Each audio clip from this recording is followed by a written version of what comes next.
मैं दयाशंकर राय भोजपुरी कवि पूरे देश के लोगों को सादर प्रणाम करत बने।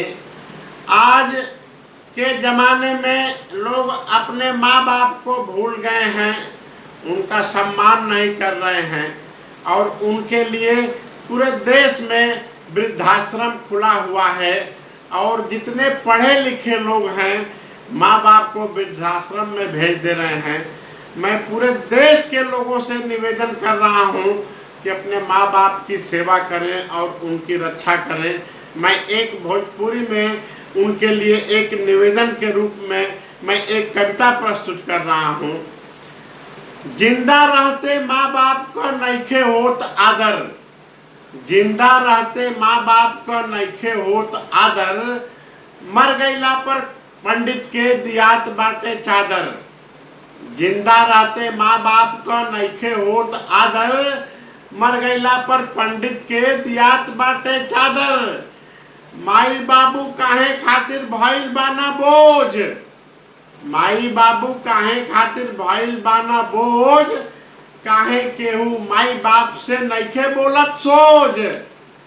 पेट काट के माई बाबू देहला खूबे सुख, पेट काट के माई बाबू देहला खूबे सुख, काहे खातिर माँ बाप के देत बानी दुख। माँ बाप का केहू से ना उतरी कब्बो कर्ज, माँ बाप का केहू से कब्बो नाही उतरी कर्ज। सबका के निभावे के चाहिए आपन असली फर्ज। माई बाबू के जे हरदम कैले रही दुखी, माई बाबू के जे हरदम कैले रही दुखी, ओके नाही कब्बो जीवन में मिली सुखी। माई बाबू के जे हरदम कैले रही दुखी, ओके नाही कब्बो जीवन में मिली सुखी।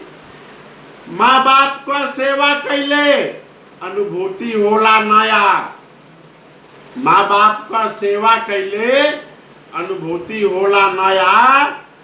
सब माँ बाप का सेवा करे निवेदन करे न दया। माँ बाप का सेवा कैले अनुभूति होला नया, सब माँ बाप का सेवा करे निवेदन करे न दया।